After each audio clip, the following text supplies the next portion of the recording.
What's up, Peter Vogt here. We're in Calabasas, California, about to meet with Romeo Miller and dive deep into what's made him a success, from child celebrity to sustained success for the last 20 years. I'm excited to bring you guys some value.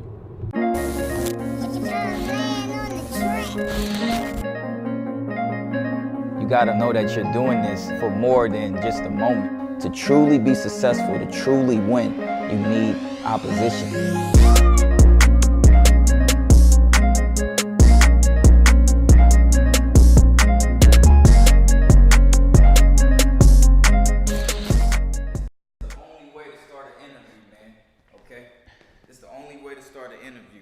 Sugar Skull Rum. I'm gonna need you to pop that thing open right quick. Let's do it. Take a seat, pop that thing. Before we start this interview, pop that thing open, tell the world how it tastes, because we celebrating life right now. And that's what the young people don't know, the real way to making money, even what my pops did is own, having a brand. You know, this I learned that from him years ago. Yeah. You got a clothing line now, you guys got a movie. We got everything. Yeah. You need socks. You guys ready? I like coconut. Let's see. Damn. Look at the react. Can we rewind on his reaction right quick? You don't even have to mix it, huh? Nah, this is the best tasting rum on the planet. So what the world don't know is... I mean, I don't want to get too crazy. It's crazy right now in the meeting rooms, like people trying to... Damn. This is really good. Yeah. People trying to buy us out because they don't want to go against us. We got the best tasting product out there. I mean, this is the... It usually wins eventually is the best taste. Damn. Yeah, so... That's the only way to get it started, man. That's how you gotta get the interview started right there. Love it. Dude, I'm excited, man. I've been excited about this interview for like the last 6 months, simply because of the impact it's gonna make on the younger generation. Because we both impact a lot of young people, and I'm excited because of that impact. And this is gonna be online for the next 100 years. I'm excited, man, for both of our kids to see that we both don't have yet. Exactly. But they're coming. I like the way you think, though, man. Yeah. For real. It's all legacy focused. What I see from you is almost everything is long term. And I want to thank you, first of all, for just taking the time out of your day. You're always on set. You're filming movies. You got a movie coming out. You had an album come out. You have your own movie studio. You also have 3 different shows you're doing, Empire and X on the Beach. You got X and on the Growing Beach, Up Hip Hop. Growing Up Hip Hop. Had Famous in Love. The list goes on. Got 7 films coming out next year. We got the brands that we have, Rap Snacks for the culture. We got a little bit of everything, Rome, everything. Line. So here's my first question, why?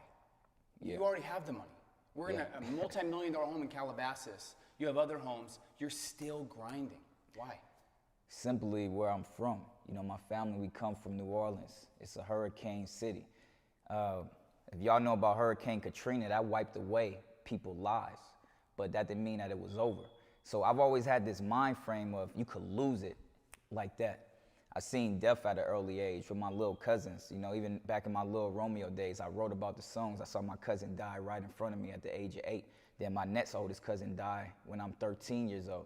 So I always had this, you know, this view on life that you could get it like that and it could go like that. And I'm always grateful because of where we do come from. My family come from nothing. You know, I think my pops, you look right here, this is history. But we were never supposed to be here.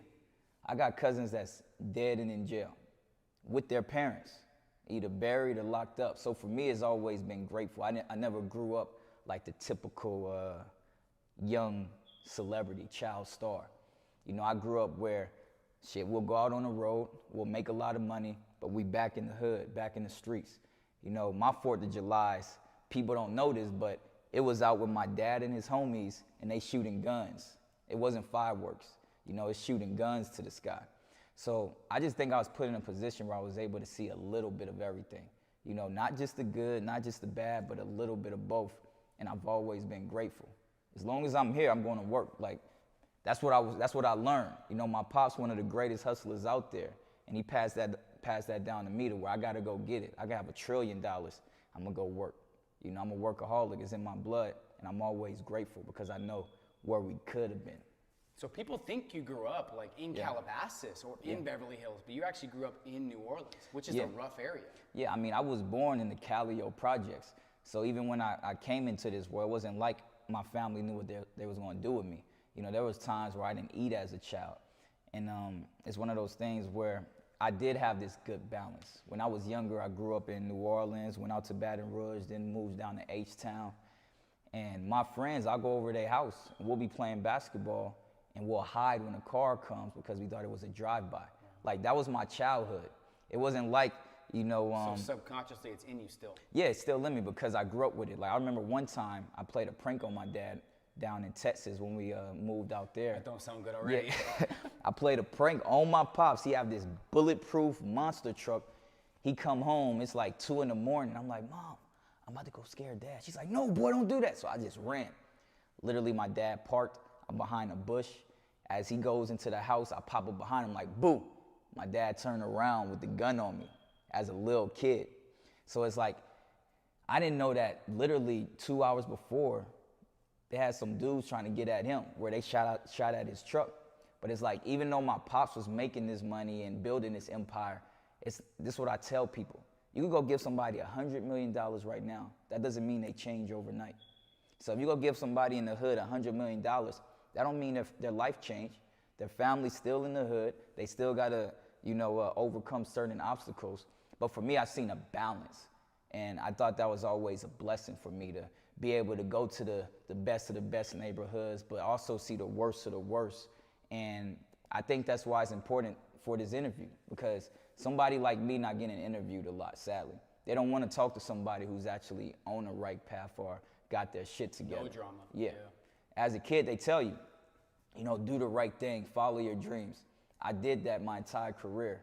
And there was moments where I'm like, well, why wasn't I on Oprah? Or why didn't I get hit up to go do this talk show? And then this person who just did something negative, they have that opportunity. But that's the facts of the world. People don't want to praise you when you're actually doing it, or if you're alive. That's huge, man. And a lot of times, the legends, they're hated in the moment, and then when they die, everyone's praising them. Sadly, that's how it goes. And this is the truth. Like, my pops always say, give people their roses while they're here. What I'm going to do with them when I'm gone. But sadly, if you look at this, all this history, even what me and my pops did, is like, we are the real life pursuit of happiness, right? Like, when you look at somebody who came from the struggle, a rags to riches story where my dad wasn't supposed to make it out. He had this son where life could have been different for me. I could be a totally different dude right now. Running the streets. But my pops had a vision, and then that didn't mean it was going to just pass down to me. But I seen the sacrifice that he gave to not just his family, but his friends, everybody around him. I'm like, I want to give back to this empire as well. I want to keep this legacy going. But sadly, I don't feel we'll be ever appreciated until we're dead and gone. That's just the truth. It may sound harsh, but people will start pulling up all the history that we've made once we've passed. It's kind of backwards. Yeah. Because you look at life, it's the truth. Whitney Houston, as soon as she passed away, people realized how talented she was. People realized the history she made, the impact that she had. And then we go back, Michael Jackson. People laughed at this man all the way until his death. Then you realize that this is probably one of the most talented human beings that's ever going to walk this planet. This is Michael Jackson. This is the man who have people in jails across the world learning his dance moves. Prince, same thing. People that truly shifted our culture. And one thing why I want to do this too is we're here to change that. Let's appreciate people while they're here. You're all about positive vibes. One thing that stood out to me is you're grinding all day, 6, 7, 8 days straight. You're still at Bible study. You're still picking your younger brother and sister up from school. I got to go do that after this. So That's amazing. I go pick them up, then I head to set. And it's all about priorities in life. People always say that there's no such thing as being too busy. That has some truth to it. I'm going to tell y'all out there, okay, to the young fellas and ladies out there watching this, when you're really busy, you do have to sacrifice. And that's all it is. Like, you may be too busy to do certain things, but you're going to sacrifice for the things you really want to. And for me, that's always going to be God and family. That's why it's hard for me to be in a relationship, because it's God and family going to come first in my goals. And anybody, if they want to get to know me on that personal level, they got to realize that's what it is, because everything else is a sacrifice. They have times where I'm not eating till, 5 p.m. in the day. They have times where I'm not sleeping till 3 days later. So it's like, it is a sacrifice, but you got to sacrifice for something. what do you want to instill in your younger siblings? You're the oldest of 8. Yeah. You grew up Calio Projects, New Orleans, partly here. They're growing up in Calabasas. Yeah. Exactly. Big difference. Is there things you're trying to instill in them? Do you catch them going a specific direction? You're like, hey, I want you to remember the family legacy. Or is it more like they're just seeing it, so they are that philosophy? Yeah, me and my pops talk about this all the time because we just like, even my cousins, it's like, what clicked for you? And I tell them, like, I was still there. Like, I was there with y'all back in Mo City, you know, back in New Orleans, you know, back in the streets where, like I said, my pops started making money and everything, but we didn't just move out to Beverly Hills, you know. And even when we did take little family vacays, we'll fly the whole damn family out there. So it was like the real life Beverly Hillbillies. So with my little brothers and sisters, it's just like, it has to be something else to motivate you. And my pops is really good at showing them where we come from. You know, we'll have times where we take them back to the Calio. We go see where, you know, where I was born, where pops lived with 18 people in a 2-bedroom. It's like they would have loved to just have this living room back in the day. Like my pops didn't have a bed till he went to college. So showing them things, they're really receptive to it. They pay attention, they're smart kids, but it is a difference because they're away from it. So how do you truly connect to something if you're away from it? And that's where a lot of these kids out here in these rich neighborhoods, people don't understand, it's actually more difficult for them because they don't know what the real world is. You know, for me, I literally was growing up where I was getting in like fights, people trying to, I got in a fight at school, at my Catholic school, St. Mary's in Texas, because a dude wanted my apple. So he paid these dudes 25 cents a piece to hold me down while he come hit me and take my damn For an apple. Yeah. Best believe I found him right in front of the principal office. I didn't even care. I had to do what I had to do, but it's like, that's how I grew up. I'm not praising that, but it's like I grew up differently than what people see on TV. And it's something where in my life, the real know, you know, even like the real OGs, you know, people who really come from the streets, they know and understand everything me and my pops been through. That's why we are the way we are. I ain't gotta try to act hard. I ain't gotta act gangster. I ain't gotta, you know, put tattoos on my face to prove a point, because if anybody could do that, if we being real, I'm the perfect candidate. My pop's Master P. Like, this is a dude who's really from the streets who saved Snoop Dogg life, went to Suge itself. It's like, we got soldiers everywhere. But that's why people respect us, because they know we're trying to make a generational wealth, you know? And I just think that's I think the coolest thing my little brothers and sisters get to see. They get to see that transformation. They get to see that growth. But like I say, sometimes it is hard because it is different. It is different. But at the end of the day, I think that's why a lot of those kids, they struggle more. Because you gotta imagine, if you don't have nothing, if you're just a kid in the projects, you gonna work your ass off to make a difference, to get your mom out of this apartment, out of this neighborhood. If you're given everything, it's like, what are you really doing it for? And you gotta come with who's around you for what. These kids grow up fast in these rich neighborhoods. It's like, you got grown people hanging out with you because your pops is this legendary actor or this legendary businessman or singer. It's like it come at you fast. So everybody has pros and cons. And that's what I try to teach my siblings. It's like, look, everybody got pros and cons. You can't compare your life to them. They can't compare their life to yours. And I think that's where we mess up as a whole in the world, where the world is so narrow-minded because we only know what we know. Like, if I was the president, I'm not saying I want to be the president, because you've seen what happened with Obama, he went great. So being the president, that's a stressful job. But I always tell people, like, I want to be the president without being a president one day. But if I was a president, it's very simple. I'll just say, it's not about understanding, but it's about accepting. And I don't understand how people don't get that. That's the basic concept of life. You're never going to understand me 100%. I'm not going to understand you 100%. We're not going to understand him. It's like a black man is not going to understand a white man 100%. A girl isn't going to understand a man 100%. But what we could do is accept. So I think it's less about understanding and trying to hop in those people's shoes, but just accepting that it is a difference. We all go through different struggles. And leading by example, which is what you're doing with I see the respect they have for you. Yeah. And that's something you can't really buy or teach. It's just They either have respect, just like kids for their family, they either have respect for their parents or they don't. Yeah. And the fact that you have that much respect for your dad is it's admirational and inspiring.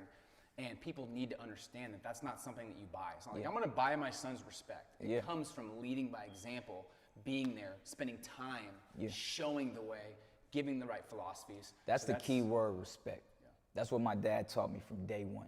Even when I was growing up, little Romeo, it's like people wonder why I didn't get in trouble, why people don't bother me. It's like, it's respect. I don't care. I could be in the nicest neighborhood, or I could go to the craziest hood. Like, I'm gonna be able to mingle everywhere because it's just a mutual respect. And I know how to give that to people so they give it back. And I think we live in a generation where people think respecting people is corny. They think that respecting people is stupid because we live in social media day and age where doing stupid shit get views. So guess what happens? More than inspiring stuff. Yeah, it's more than inspiring. Doing something stupid will make you famous. Doing something stupid can make you rich now. So it's showing where is the world going? It used to be, you gotta respect the king, you gotta respect, whoever's the household. Like, now it's like, respect is dropping and being crazy and stupid is going up, and you're getting benefits for it. It's sad. And that's the same thing with in life in general, where if you don't respect anything, you gotta realize that it's gonna be broken. It may look good from the outside, this and that. It's broken because there's no rules. There's no rules and regulations. You just live in this free life and this using being young and dumb as an excuse. And there's always consequences. Always you consequences. You said something too in an interview that stuck with me, because same thing. Even Big Boy in LA was like, I still don't understand, Romy. He said this to you. He goes, I still don't understand how, when you were a child celebrity to now, you have not been in the news, gotten in trouble, drugs, girls. He goes, I don't understand. Yeah. And you said that a lot of kids, especially child celebrities, don't understand failure. Yeah. So when something happens, their low is maybe higher than ours. Talk about that philosophy, because that's crazy. You hit that. True. Yeah. That's one of the big keys in life. People don't understand. You can go Google child celebrity curse. It's real. Even people who get success at a young age, it's real, because guess what?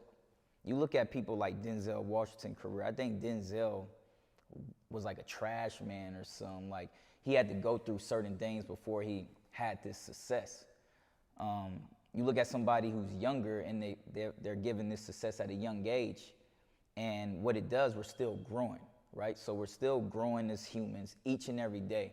So imagine you give a kid all the success in the world at 16 years old. Or you 10, 12. I was 10 years old, where I'm the biggest thing on the planet.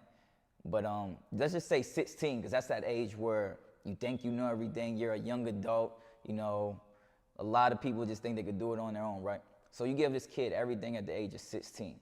You give a man everything at the age of 35. Who do you think is going to be more appreciative, more grateful? Somebody who had a little bit of more bumps in the road, somebody who lived on this planet a little longer, because guess what? They know that it's not given. It's not easy. But failure isn't real for young people in success, because once you get it at such a young age, when you do fail, you think it's literally failure. It's not. Failing is just, you got to try again. I remember, I don't know the guy's name, but the guy who created Starbucks, they said something like he was turned down over 10,000 times. Howard Schultz? Yeah. Turned down 10,000 times. Yeah. I don't think he knew what failure was, because it was just, okay, this is not the right timing. It's a different opportunity. And that's what happens. I'll say Justin Bieber, for example. He came at such a young age where he had all this success, billions of views on top of the world, right? So then when he's up here, people are like, wow, this kid has everything. But then when he wants to live his life, and he's not Justin Bieber who's getting billions of views anymore, and he just dropped down, let's say right there, the world start making fun of him. The world start calling him names. The world start saying you're not doing your job. But then let's look at a normal person's success. I'm gonna show you a normal person's success. Right here. This is a normal person's success. This is Justin Bieber's failure. The thing is, you have to know that though, at a young age, knowing that you may reach this high, you may reach this prime, but just because you're not maintaining that, it doesn't mean that you're still not amazing. It doesn't mean you're still not following your dreams. It doesn't mean that you're not successful. One thing I've realized growing up is that there's a lot of people out there who don't want to root for their childhood heroes because it's not cool. You remember the thing that you liked when you were 10 years old, you don't want to tell your friends you liked it as an adult. So we live in this world where, like I said, we tell kids to go chase their dreams. And then the ones who actually get to their dreams earlier and sooner than the normal person, guess what? They're ridiculed after that. The thing with failure, like we was talking about, you get success at a younger age, it's hard to bounce back because you think it's the end of the world. And then you think, well, people, they're not respecting me like they used to. They're not rocking with me like they used to. When you're older, does the judgment of others matter? It doesn't matter at all because you realize you're not hustling for somebody you'll never meet. You're not grinding for somebody that you're never going to meet. But as a kid, you're kind of doing everything for them.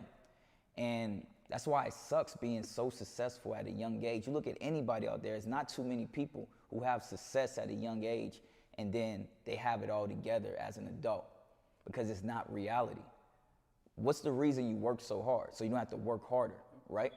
You work hard now so you don't have to work hard later. So when you're young and you already do that at the age 15, 16, 17, it's like you make hundreds of millions of dollars. So when you decide you don't want to go on tour or you decide you just want to be you and relax, people take it as failure. But one thing I would say, and it's in the Bible, you need opposition. To truly be successful, to truly win, you need opposition. You got to conquer something. David had to conquer Goliath. It's life. And that's what I want the kids to know, that the only way you're going to win is if you overcome something.